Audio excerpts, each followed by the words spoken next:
Are we there? We're live, Logan? Yeah. It's your boy Z-Dog MD. Check it out. We are live and direct at a Z Studio. And today we have... it's gonna get so dirty, people. It's going to get dirty like the South in here. Because we have Dr. Paul Marik, the Chief and Professor of Pulmonary and Critical Care at Eastern Virginia Medical University, who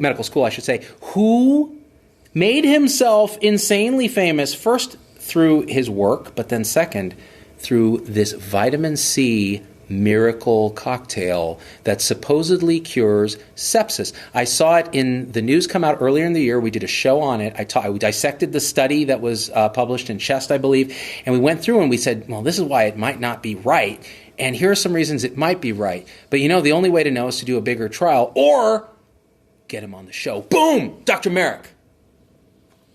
Hey. The Fonz used to say that. Yeah, it's vitamin C is love juice. Love juice, baby. Love juice, baby. So everybody who thinks you're crazy, quack, insane just has confirmation, that confirmation bias, because he called it love juice. It's love juice, yeah.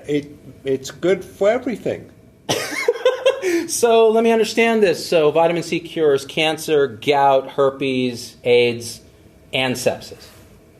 The whole lot. The whole thing. The whole thing. And could it be that this kind of dialogue is why people are so resistant to your proposal that vitamin C as part of a cocktail could actually help treat sepsis in a way that's unprecedented in the history of sepsis management?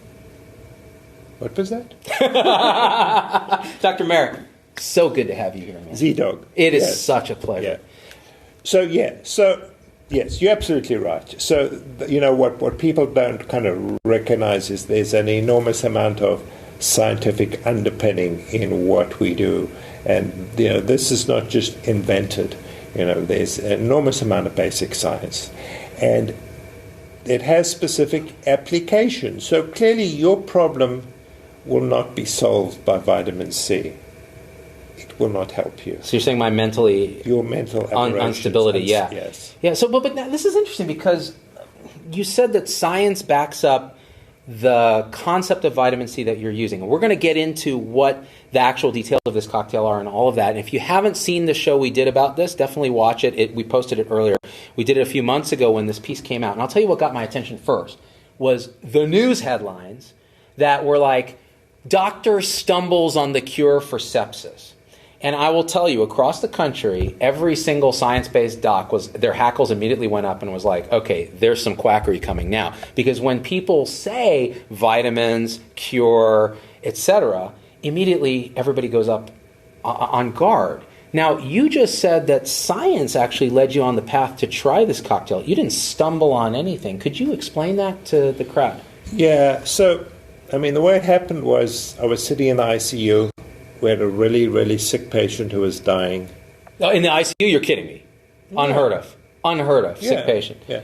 And then I was thinking, what can I do? And then out of the blue, I heard these voices. These voices were talking to me. The voices said to me, you have to give vitamin C cocktail, like a margarita. And then I looked up and I saw vitamin C up there. No, I'm just kidding. I was going to say, now I understand why everyone thinks this is insane. But this is the funny thing is you can make that joke with a straight face, and people might actually believe you.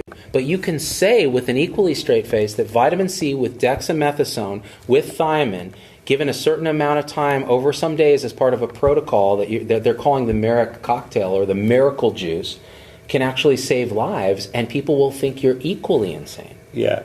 So, there is an enormous amount of science behind this, and that's what people don't want to recognize.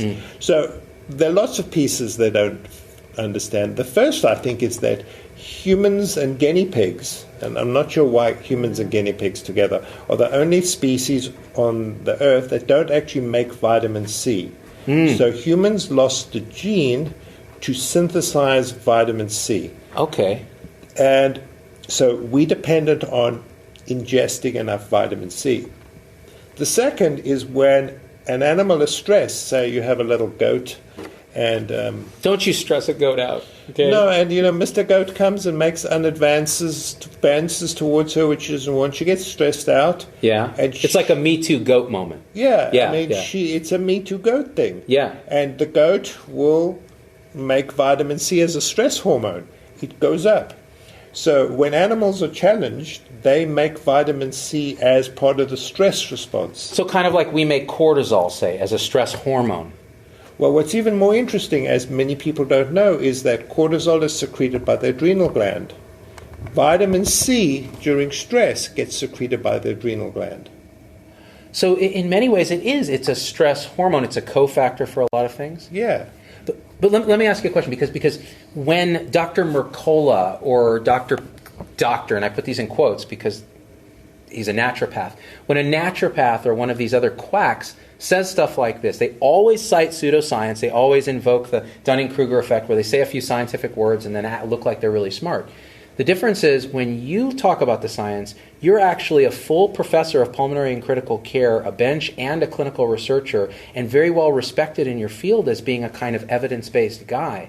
So when you say it, guys, you got to understand that it's coming from a very different place than a quack. You always look at the source when you're talking about stuff. So when you talk about vitamin C being a stress hormone, I didn't know this. As a clinician, we don't think about vitamin C. And this is where the naturopaths and these other quacks will say Western medicine is weak. We don't understand vitamins and natural stuff. But natural or not, vitamin C has a structure that looks like this, ascorbic acid, and it behaves as a bunch of very crucial roles in the body, right? Yeah. So, I don't see a distinction between regular allopathic and alternative medicine. If something works, it works. We call it medicine. That's medicine. Right. If you subject it to scientific principles, yes, which is scientific systematic inquiry, and we can show that a benefit, that is medicine. Yeah. So that's the difference between medicine, which we practice, and things like homeopathy, which have no scientific basis and have been proven not to be true. But this is science. Science! And what's really the most intriguing thing about vitamin C is it's a potent antioxidant. It is the most important plasma antioxidant. And part of living, we use oxygen. I presume you use oxygen? Yeah, 50-50 with helium. Yeah, when you pass gas and whatever. So sound like Mickey Mouse when I fart. Yeah. So part of life is we use oxygen as a terminal electron receptor in the mitochondrion. We use oxygen. And part of the problem is we generate reactive oxygen species. That's part of living. So those reactive oxygen species actually damage tissue, lipids, proteins, and cell membranes. What happens with diseases like sepsis and inflammation is you produce massive amounts of reactive oxygen species. And the best protection is vitamin C. Well, here's a question. Don't you have enough vitamin C then when you're septic to just go ahead and do this? Why would giving more? It's just like these people who take megadoses. There's no point if you're vitamin C replete, right? Yeah, so that's a good question. So normal people, if they have a regular kind of a diet and eat fruit and whatever, they're going to have a plasma level between 40 and 60. Millimoles? Got it. Micromoles per liter. Got it. What happens with sepsis is because you have massive production of oxygen species, these radicals get consumed. They're just metabolically being consumed, so the levels plummet. Yeah. So many patients, the level's unrecordable. Most patients, less than 11.3, which is diagnostic of scurvy. So the ridiculous thing is most patients who's septic have scurvy in the ICU. I knew it. Walk the plank. Dispo to plank, PRN. This is actually one of the points of the science that you talk about. And again, there are a lot of people who are like, miracle, this is quackery, vitamin C. Listen very carefully. When you measure, I'm going to repeat what he said. When you measure vitamin C in septic patients, it is often low, almost always low, sometimes below the level of detection. So in a way, these patients have acute scurvy. And scurvy is characterized by mental status changes, edema, swelling in the tissues, cell-to-cell adhesion issues. And you actually looked in bench research at endothelial cells. Could you describe that a little? Because people think you just came up with this, but you built it on the work of others, and you also looked at it in vitro as well. Yeah. So, what's important is we didn't just suck this out of thin air, although I heard the voices. Yes. People have been doing this for a long time. So there was a Dr. Fred Klenner from Reidsville, North Carolina. So that's a state somewhere near Texas. Yes, my wife is from there. Yeah. Who actually was using intravenous vitamin C to treat viral infections, particularly polio, in 1949. Huh. So that is like a long time ago. Right. So there's been a long history of using vitamin C. But here's a question. So a guy like Linus Pauling, who was taking 17 grams of vitamin C, and these quacks online that are saying take megadoses of vitamin C to prevent colds, there's a fundamental flaw in that, right? Yeah. What is it? Yeah, so that's why you need to understand the science. Understand the science. You can talk about vitamins and still talk about science. That's why I think the alternative medicine clowns have made your life harder, because they've set a stigma against this stuff, and then when the science comes out, no one believes it. Please tell me about why it's BS. Yeah, so there's really good data looking at pharmacology and pharmacokinetics. So what they do is they give you big doses of vitamin C, and they measure GI absorption. And what they found is that you have saturatable levels, that over a certain dose, you can increase the dose incrementally. Your serum levels don't go up. Aha! And the reason is that there's a transport protein in the gut. It's called the sodium vitamin C transport protein. What Clever. does it do? Transports vitamin C. But like many transporters, it's saturatable. So once you've saturated the transport protein, it can't transport anymore. Let me translate that into Muggleish for our non-medical followers. There's a little train cars in the cells of the gut that absorb and transport the vitamin C from what you've eaten into your blood. And they get full at about, 500 milligrams? So anything beyond 500 milligrams of oral vitamin C, you're not raising your blood levels at all. So you're just shitting it out, which makes you a shit butt. Not a shithead, because that's different. So the megadoses thing orally makes no sense. But IV. Yeah, so what happens is when you take these megadoses, you just lose it in the poop. Yeah. So it's useless. 'Cause Yep. vitamin C in poop is not of much. You tell that to my friend. Yeah, it's a lot of shit. Yes. Yes. He is never going to have scurvy. No. Because Tom pooped him out, and Tom takes megadoses of Yeah. vitamin C. Just so you know. 17 grams a day. Yeah, so the way you overcome that transport protein problem is to give it intravenously, because then you're obviously bypassing the GI tract. You can get high levels systemically. Got it. Okay. So part of the reason you're giving it as part of your cocktail, giving it IV, is number one, these guys are intubated. They have gut motility issues and absorption issues anyways, but vitamin C maxes out at 500 milligrams oral absorption anyways. So Yeah. you're giving it IV. So there's the scientific reason you're giving it IV. The scientific reason you're giving it at all is that sepsis, and I'm just trying to recap, is that sepsis is a hypovitamin C state, acute scurvy, and vitamin C is necessary for what sort of things? Yeah, Apart from the antioxidant component. Yeah, so the first thing why you can't give it orally is the levels are so low and that you have decreased absorption that you cannot replace serum levels orally. You just cannot get normal levels, never mind higher levels. By giving it orally. Yeah. And by the way, just so you guys understand, nobody measures vitamin C levels routinely. No. So just to get this information, you have to do studies and then realize, oh, this is something we're not even measuring in sepsis. And when we do, oh my God, it's unmeasurable. Yeah. Yeah. Yeah. So you're right. So vitamin C is, and so this is where Linus Pauling was smart. I mean, it's a very small molecule. You know what a molecule is? I went to some degree of school. Yes. Mostly pimp school, Yeah. where I learned, I got my pimp ham So solid. it's a remarkable molecule. It's a 6-carbon molecule, but it has some very, very unique properties. The first, obviously, is that it's a single electron donor, so therefore it's an antioxidant. But it's required as a coenzyme for many biological reactions, which people don't realize. So, for example, to make catecholamines, norepinephrine, dopamine, serotonin, vasopressin, requires vitamin C as a cofactor for many of the enzymes involved in their synthesis. So, if you have low levels of vitamin C, your production of these essential hormones is reduced. Now, let me understand this and repeat this very carefully. You're a septic patient. You are on pressors. Somebody's giving you norepinephrine to keep your blood pressure up.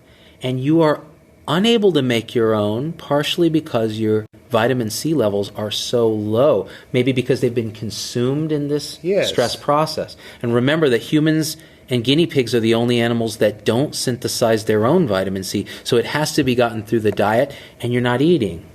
Exactly. So you can see the beauty of this is that it's a stress hormone which is being consumed, which is really vital for making hormones necessary to maintain blood pressure, has very potent anti-inflammatory effects. It switches off many of your inflammatory hormones, which cause the inflammation.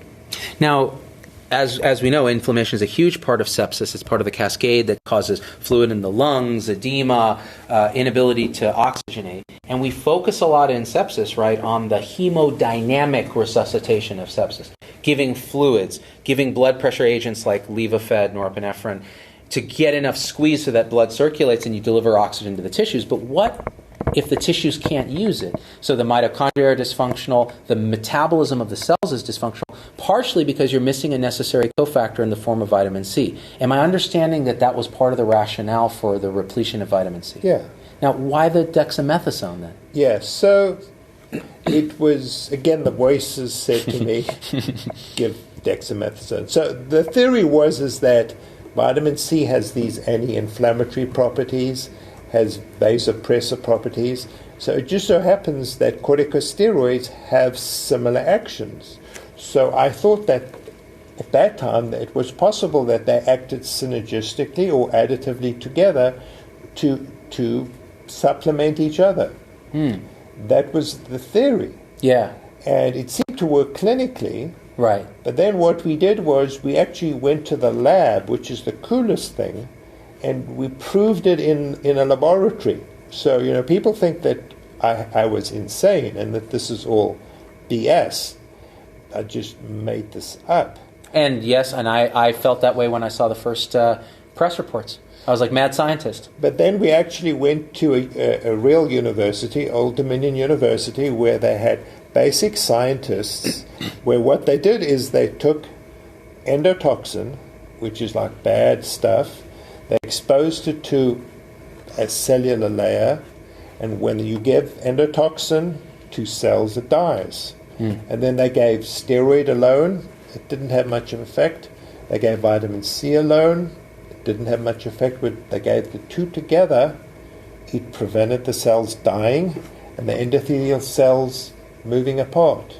So there was something synergistic about the two working together in a cocktail, and that you saw in the lab. In the lab. So now let me just put pause on this for a second.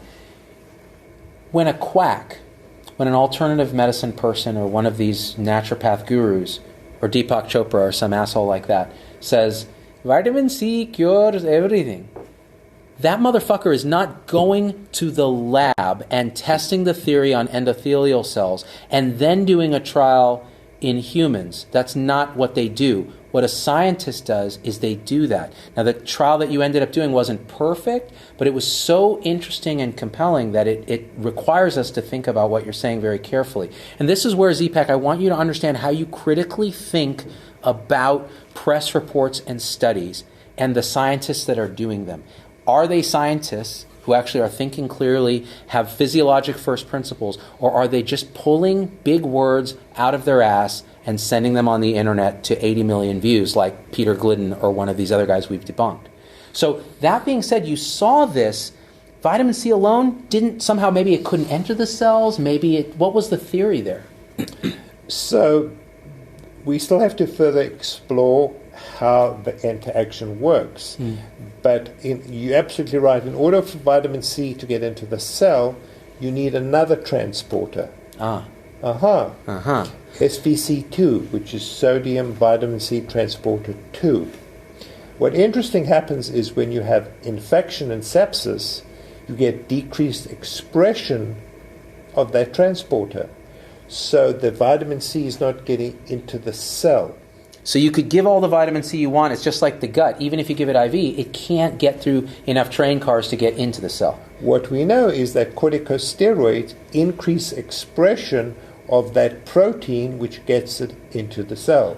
So one of the possible mechanisms is that the corticosteroids help get the vitamin C into the cell where it works. So you need them. Isn't that cool? That actually makes some mother flippin' sense. It does. Well, in here, okay, so... And then it actually gets even more interesting. Impossible. It does? Yes. It does.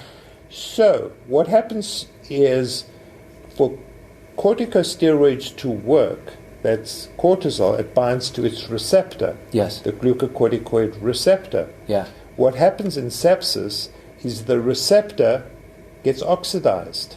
So damaged. Yeah. Gets damaged by the inflammatory media, yeah. So that glucocorticoids can't bind to its receptor. Vitamin C prevents that happening. So it actually restores glucocorticoid receptor function. So they're both acting synergistic together, like boy and girl. So, see, this kind of thing actually makes me weirdly emotional. Oh, it is. Doesn't it? Oh, yes. I mean, I just want to hug you. I just want to embrace you. Yes. And I'll tell you why. Because we talk about holistic thinking and thinking in systems. And then here's an example of how it actually works in a reductionist environment of medical research.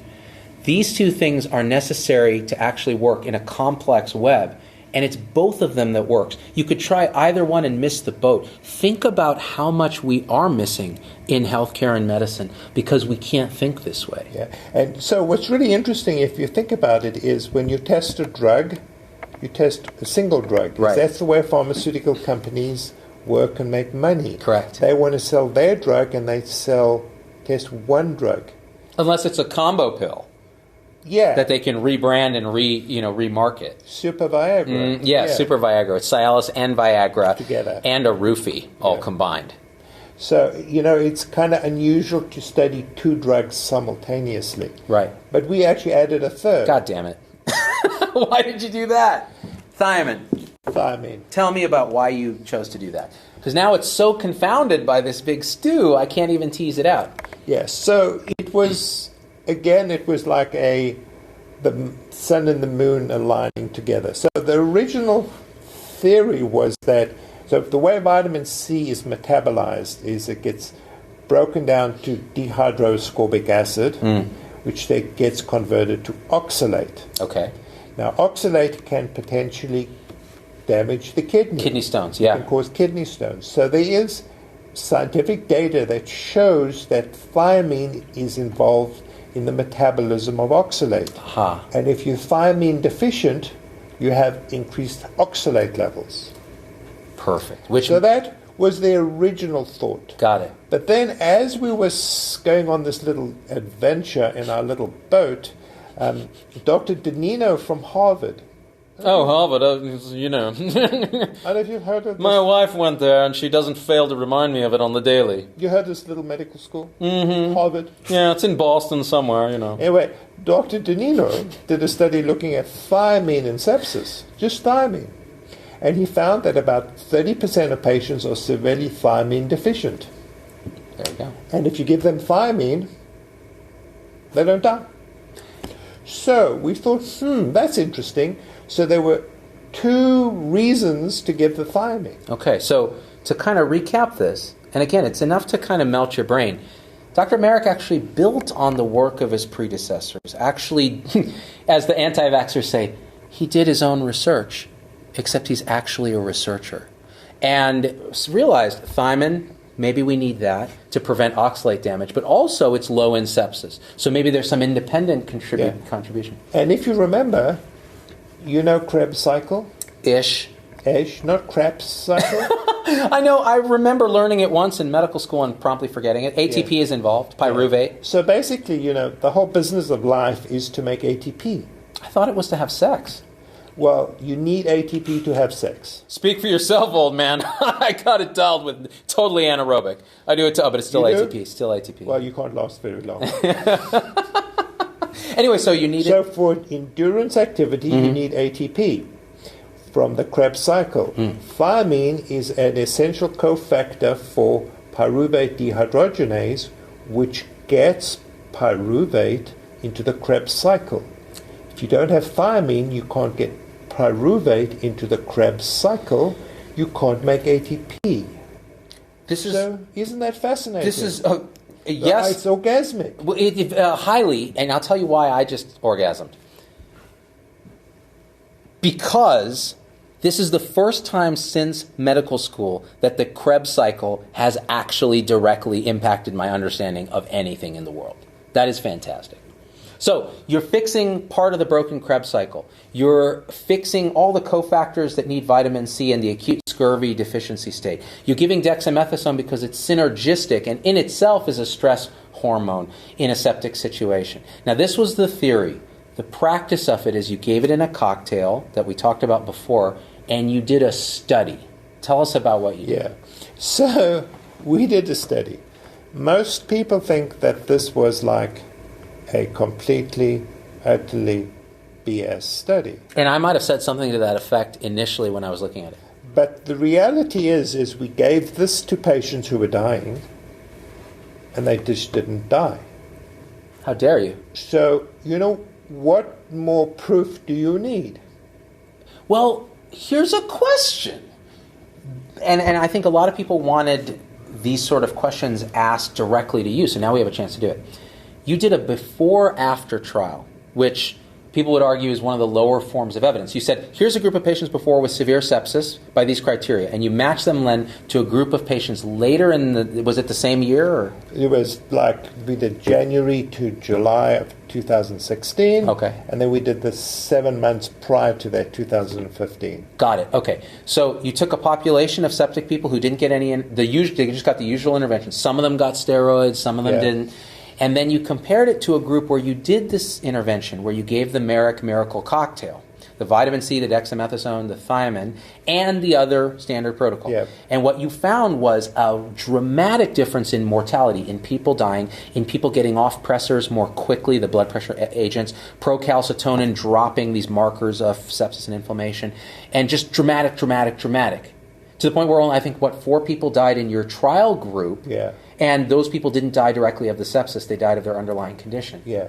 And the press took this and said he's cured sepsis. But then I looked at the study and did a whole show where I said, well, you're comparing 2 groups. You're not doing a prospective randomized trial. So could it be that there are confounders? Could it be that the 2 groups were actually different even though your statistical analysis says they weren't? Could it be that in different times of the year people have different receptivity to vitamin C? You see I'm waving my hands a bit, but I'm trying to come up with all the sort of counters. The other one is, could there be something called the Hawthorne Effect? So the Hawthorne Effect is where people behave differently when they're observed. So the first group was a retrospective, you're just like, these guys were sick. They weren't observed. The second group was like, you're going to be giving this cocktail and we're studying you. So could they have behaved differently? Yeah. So there's no question that this was a before-after study. It was retrospective, and we never disguised that. We openly said this was an imperfect study, but we made an observation. It was an observation, and that's how many scientific discoveries are made, by observation. Like, how did they discover scurvy was caused by vitamin C? Yeah, so there was this guy called Ignaz Semmelweis, and he observed that if you washed your hands, you prevented the transmission of puerperal sepsis. So that's a peripartum sepsis, yeah. It was an observational study. He found that after doing an autopsy, if the obstetricians washed their hands, imagine something so ridiculous. Washing your hands. I don't do it. Tom certainly doesn't do it. That these women did not die from puerperal infection. It was an observational study. People didn't believe him. No one has ever repeated that study. It would be unethical now to do a study where a surgeon would operate and wouldn't wash his hands. What do you think about that? So, there are many things that we do based on observations. Now, clearly, it was an observational study, and clearly we need to go further, which is what we're going to do. Yeah. But it was a starting point. Let me ask you a question. It was a starting point. The data was really compelling. Your statistical analysis actually showed that it implied that this was not due to chance. It was not due to confounders. Now, the only way to really kind of get the gold standard is do a randomized, prospective, double-blinded controlled trial. But here's a question. Do you think that's ethical? Yeah, so that's the most interesting question. So I've had it from both sides. Yeah. So where I've actually given my lecture and I've gone through all the science. Yeah. And it's very potent science together with the clinical data. Right. And there's clinical data. People in the audience say, how can you not give this to somebody who's going to die of sepsis? This is unethical. These are both drugs that are freely available. They're not experimental. They're exceedingly cheap. It's unethical not to give it. But you get the other side who say, this is experimental, it's not been proven, and it's unethical to do it outside of a randomized study. Right. So you have this dichotomy. Where do you fall in that? Well, you see, we see it, and our nurses see it, and our residents see it, and there's no question that this has an impact. It changes the natural history of sepsis, without question. What its actual treatment effect is, I don't know because of the limitations of our study. But it certainly works. And, people across the world have been using this. Tell me about that. And you know what?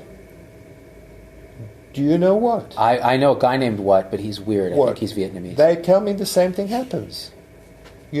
So they're confirming this at least anecdotally. So they're seeing patients who are on multiple presses, renal failure, on the ventilator, and within days are leaving their ICU on their own steam. So that gives me, encouragement that there's something real to this. Now, so I'm going to play devil's advocate for a second, because you could easily say there are plenty of before-after trials that show this early promise, and a lot of people anecdotally think it works, and then you do the RCT, the randomized control trial, and it doesn't work.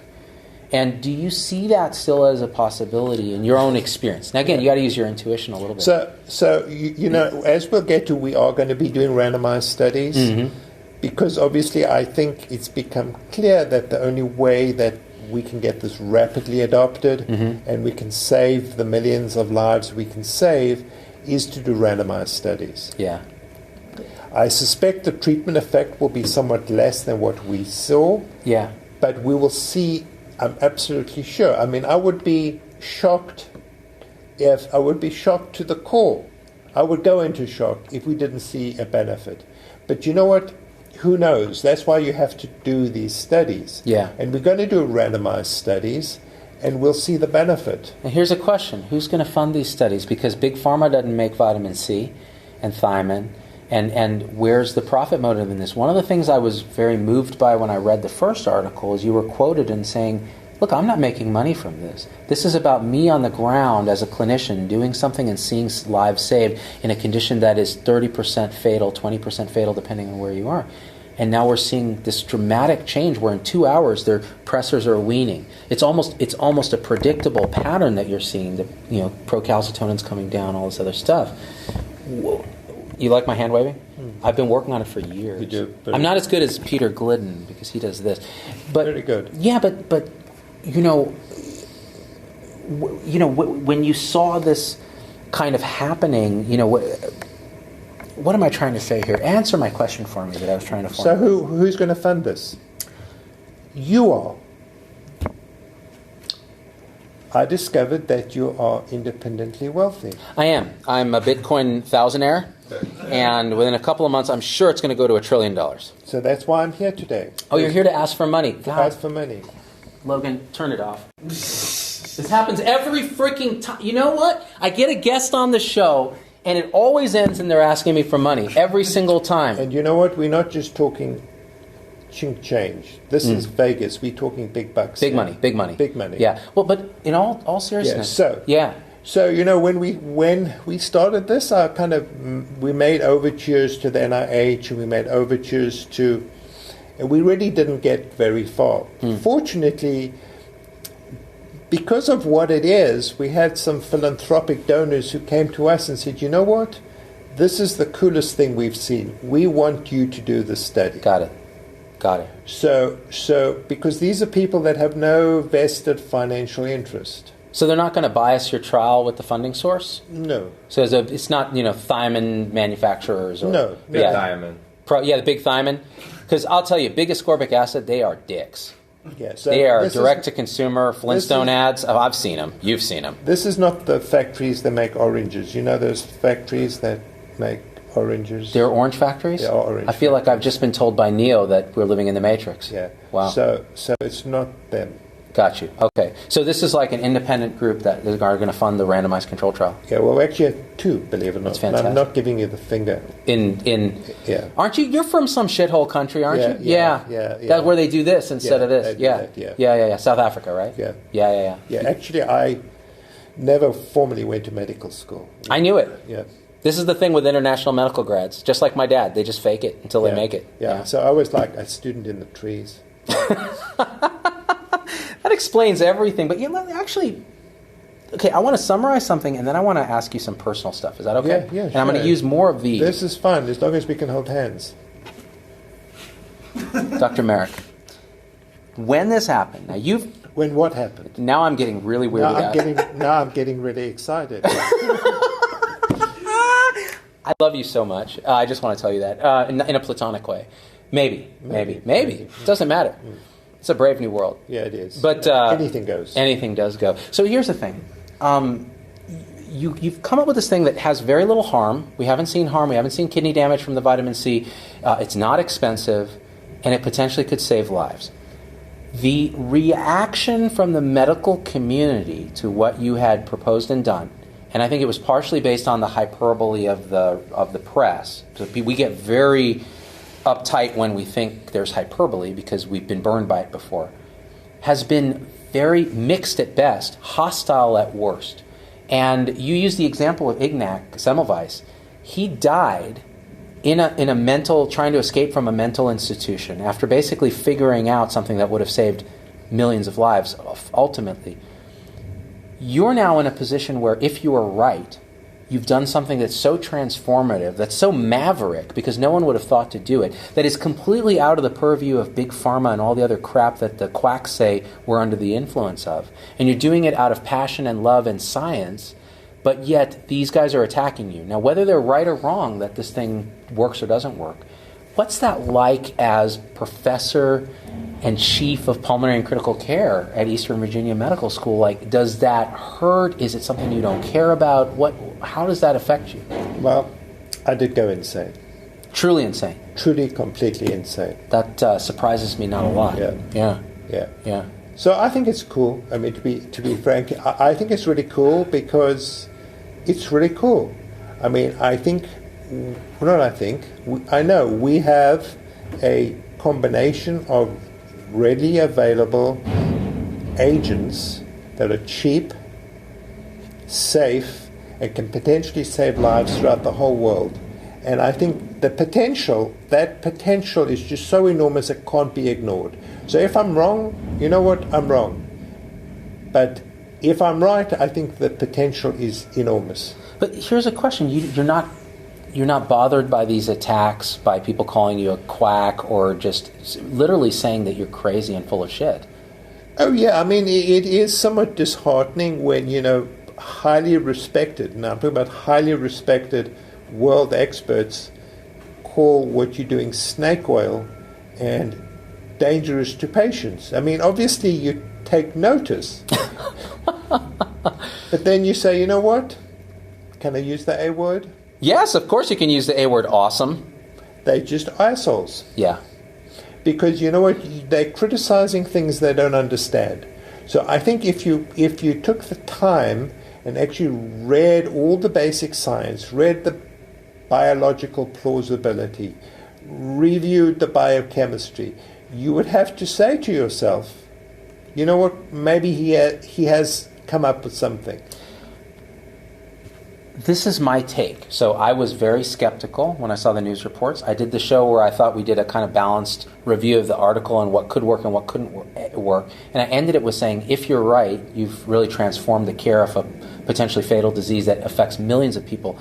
When I dug in deeper, saw more of your talks, also looked at the primary science, talked to other people that I respect in the field, I was increasingly convinced that what you're doing needs to be studied more because it has the plausibility and the preliminary data to show something absolutely transformative. And it's rare in medicine where you actually get goosebumps when you see a result. And that should warn you that we're working on intuition instead of science sometimes, and we need to tune up the science and make sure we criticize it, make sure we do everything we do as scientists. But don't ignore when you get goosebumps or when those voices come into Dr. Marik's head and say, give all 3 drugs at once and see what happens. And it was a kind of an epiphany when I was going through, from a scientific angle, seeing your description of vitamin C as a cofactor, as a stress hormone, its deficiency in septic states, and getting really fired up. And when you offered to be on the show, I got excited. And I'll tell you, because I get shit on a lot by the medical establishment as well, by the same assholes who will just throw out of hand, dismiss what you're doing without looking at the details, because we're doing something really different that's actually quite efficacious, that has a tribe of people. And to be able to use that platform to highlight what you're doing and not say, look, I believe 100% this works. You can't without further data, but I can say, I believe that you are passionate about it. And I've talked to your staff. So they've independently messaged me, and they're like, listen, Marik is a legend. He's doing the right thing. He's wonderful to work with. And when nurses and fellows and stuff tell me that, then I really start to listen because you probably get it. And so what I really want to try to figure out is, how do we get other people like you who see some of these connections, want to take a risk and do something crazy in terms of a trial that has low risk, but they're stomped by the establishment? Like, what can we do to make that better? Yeah. So, I get emails daily from patients across the world who have loved ones dying from sepsis. And they go on the internet, they find out about the miracle cure, and they contact me because their physicians think it's garbage and refuse point blank to do it. They won't even do it. They will not do it. So, because they say there's just no data. Right. So, physicians have difficulty thinking out of the box. You think? They have difficulty thinking in the box. That's also true. So they have difficulty thinking, actually. So, and also because it's associated with quackery, they don't draw the distinction between this is science, this is not quackery. What I say to them is, okay, maybe this doesn't work, but what we do know, and we do know this categorically, it's completely and utterly safe. So what do you have to lose? The worst that can happen is your patient can survive. Heaven forbid. Heaven forbid. And what's even more intriguing, which is really excites me even more, is that about 20 to 25% of patients with sepsis die. The rest, obviously, don't die, but they suffer terrible consequences. Yeah. Life and limb. So about a third of them die in the next year, and about a third have severe cognitive dysfunction. And I think that we can prevent that because you need vitamin C to make all these neurotransmitters, the serotonin, the dopamine. So I think the delirium that they get in the ICU is a form of scurvy. And there's actually data, it's cool data, where they've done lumbar punctures on patients who are delirious in the ICU, and they measure their vitamin C levels in the CSF, and it's very low. Wow. So I think not only can we impact people not dying, but I think we can have a major impact on the post-sepsis syndrome, which is devastating to many people because they become people who were previously independent and could hold down a job. These people are now, they can't do their tasks of daily living. They can't go back to work, and they're incapacitated. So this has the potential not only to save their life, but to improve the quality of the lives we save. What more could you ask for?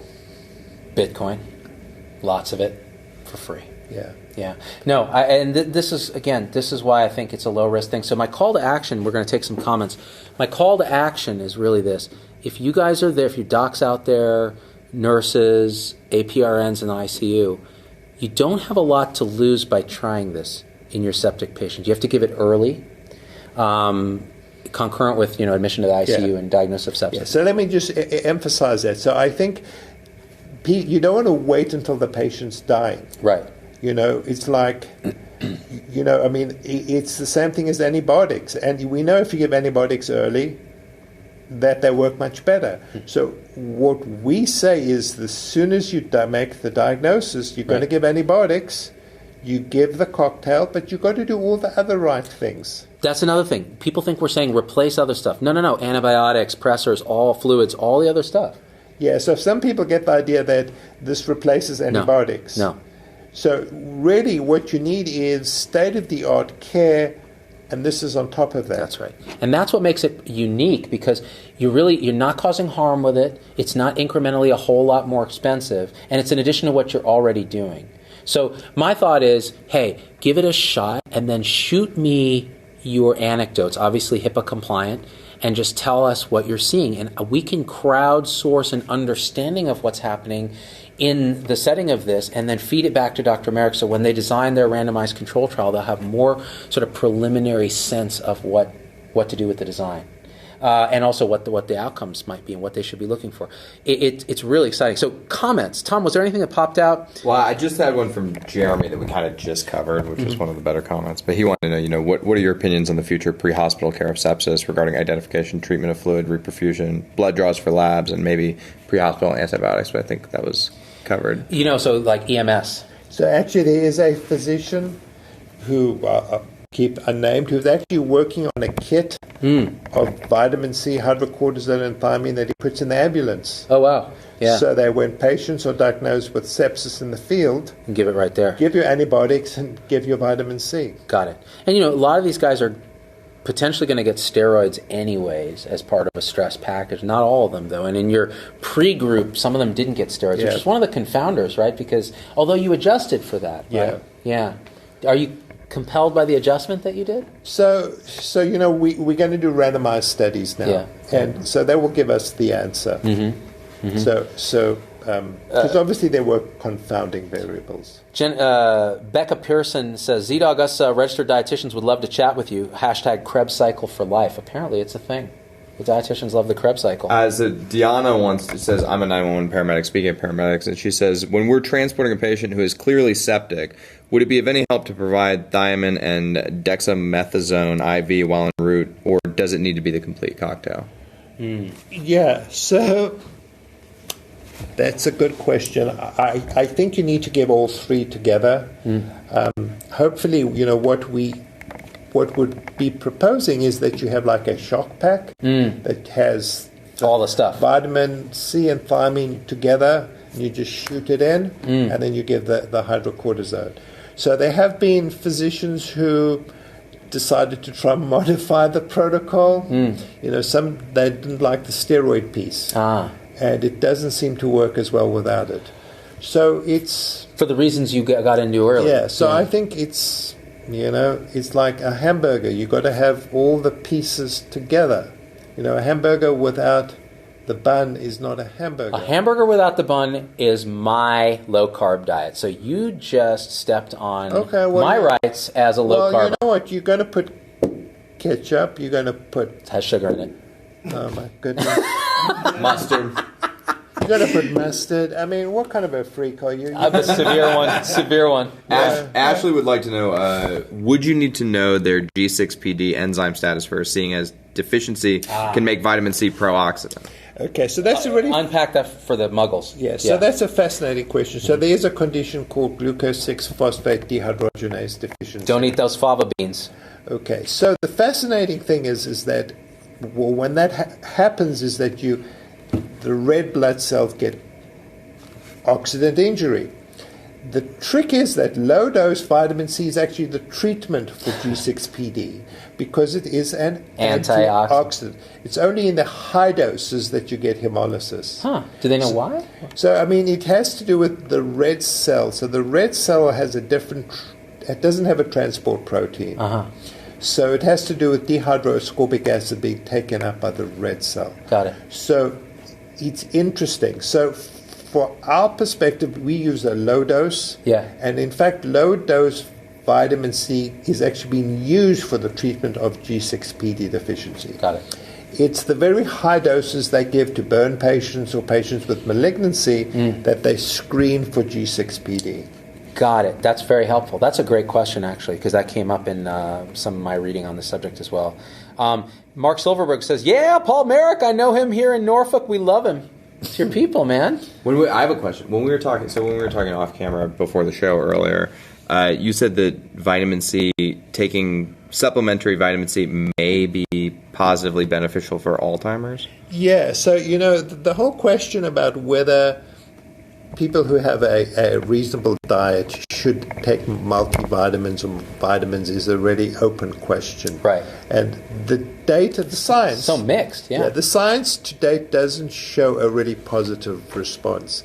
Partly because these are very difficult studies to do, because you have to do them for long term. Like any nutrition study, yeah. And it's very difficult to control the control group, making them not take a certain element or nutrient.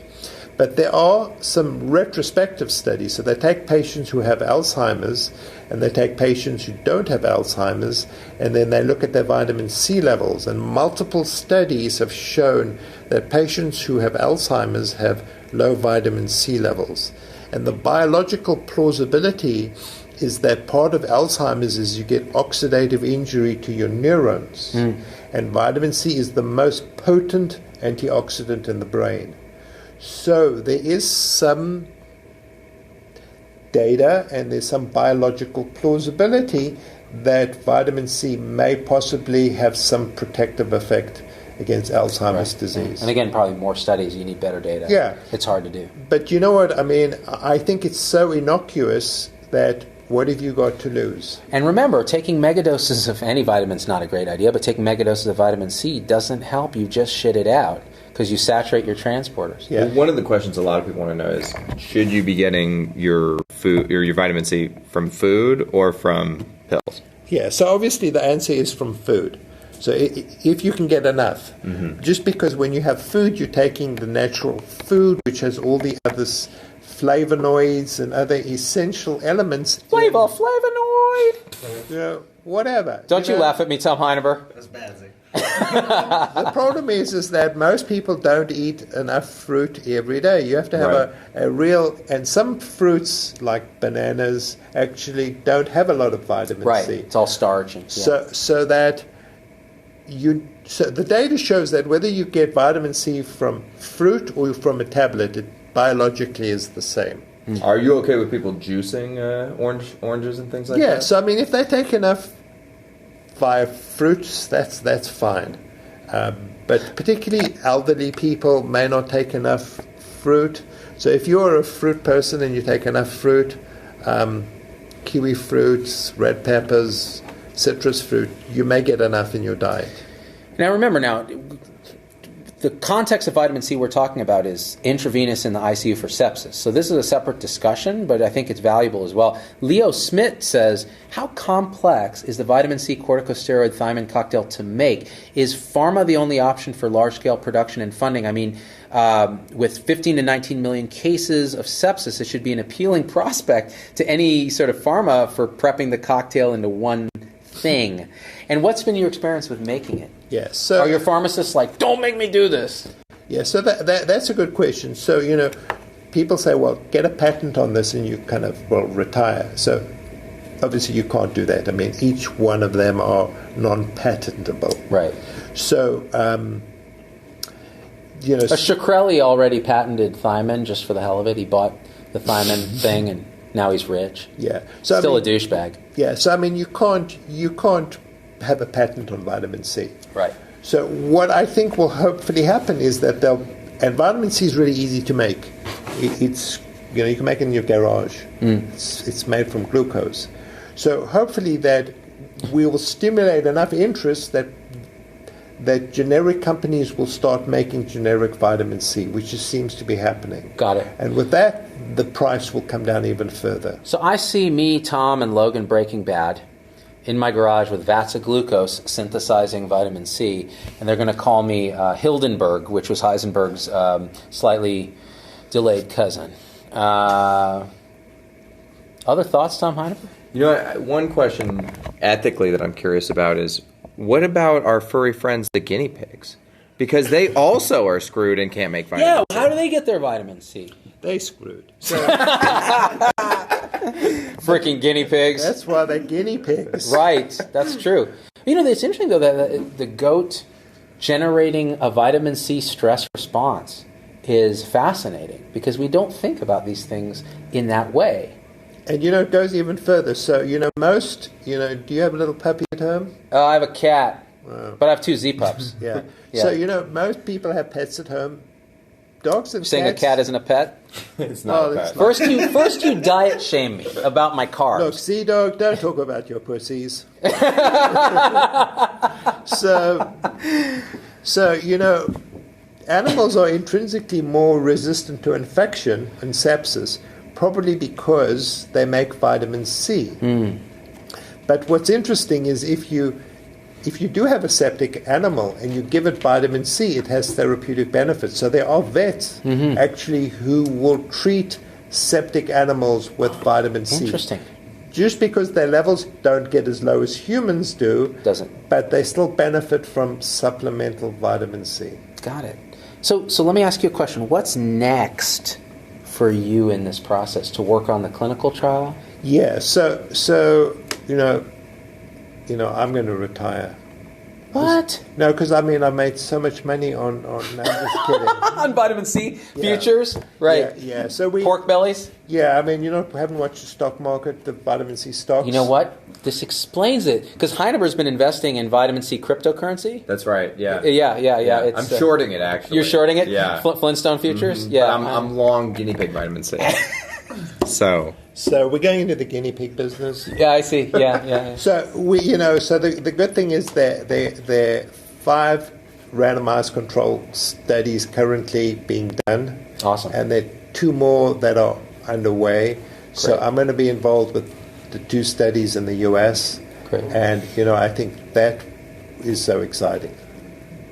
To me, if this pans out, I'm going to have been so proud to have been able to have this discussion with you on the show and try to tell people about the science. And even if it doesn't pan out, the idea that we're talking scientifically, doing it from a place of science and love combined, trying to help people, that's what medicine is about. Yeah, so I think that the bottom line is that there are unscrupulous practitioners who take advantage of sick people and based on non-scientific quackery.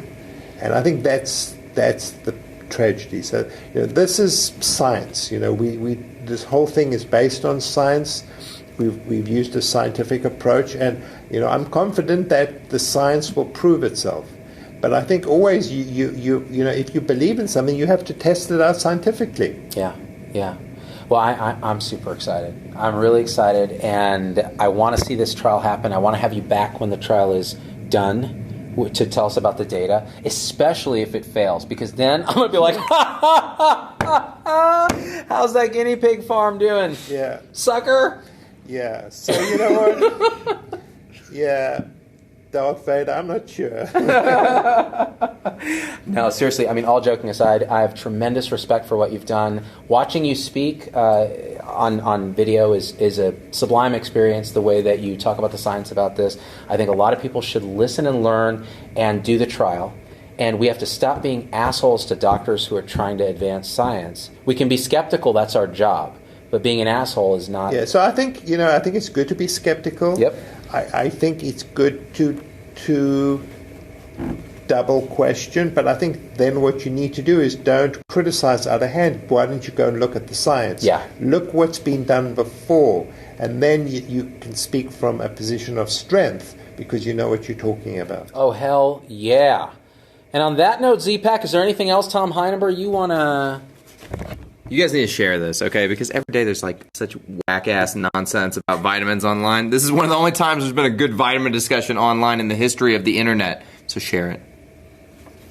Paul Marik, Chief and Professor, Pulmonary Critical Care, Eastern Virginia Medical School, a hero. Elvis was a hero to most, but he never meant ish to me. This guy meant ish to me. We out.